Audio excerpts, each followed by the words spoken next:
Kayo po ba mga bossing ko ay isa sa mga nakakapansin na paborito ka ng kamalasan? Meron po ako ituturo sa inyo na napakasimple at napaka-epektibo mga pamamaraan.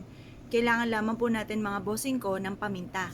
Kung marami kayong paminta, ay mas mainam, mas marami. Ngayon po mga bossing ko, iharap po kayo sa may silangan ng 6:30 or kaya po ay alas 7. At ibibilad po natin to hanggang alas 8 pa ng umaga. Ngayon po mga bossing, pag kayo nakaharap na, mag-wish po kayo dito at pasulyap-sulyap kayo ng konti sa may liwanag ng sinag ng araw. Pero syempre, huwag kayong tititig dahil maaaring lumabo ang mata po ninyo, sasakit ang mata ninyo. Pasulyap-sulyap lang mga bossing. Tapos, i-mindset nyo na ang mga pangarap po ninyo ay matutupad. Sabihin nyo po, sa pamamagitan ng pampaswerteng ito at sipag at tiyaga ay magiging matagumpay na ako sa buhay. Kakapitan ako ng swerte at lahat ang mga pinapangarap ko ay matutupad.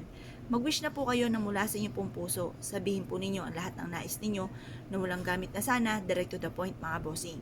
Pagtapos na po kayo mag-wish mga bossing ko ay mainam na humarap po kayo sa may pintuan po ninyo at kung may pwedeng pagtusukan nito ay itusok nyo po ito. Ngayon po, kahit gaano kadami, basta makapagtusok ka po ng ganito, mas marami ay mas okay. Ngayon pa mga bossing, habang tinutusok nyo po ito sa lupa, paulit-ulit kayo nagwi-wish na itinatapon ko na lahat ng kamalasan ko at huwag ka na muling babalik pa. Pagtapos po niyan mga bossing ko, i-mindset nyo na kayo magiging matagumpay at lahat ng mga pangarap ninyo ay matutupad. Pagtapos na po ito mga bossing, pwede rin naman ang ibang pamamaraan bukod sa pagtutusok ng ganito sa may harapan ng inyong tahanan. Kumuha po kayo ng isang maliit na baso at ilagay ang paminta. At pagkatapos ay mag-wish ka na sa pamamagitan nito, lahat ng mga pangarap nyo ay matutupad. Mag-wish na po kayo na mula sa inyong pong puso at makakamit nyo po lahat ng mga pangarap po ninyo. Ngayon po mga bossing, mas mainam na kayo po ay may positibong pananaw sa buhay kapag gumagawa ng ganitong mga pamamaraan. Ito po ay napakasimple pero napaka-epektibo rin naman po nito.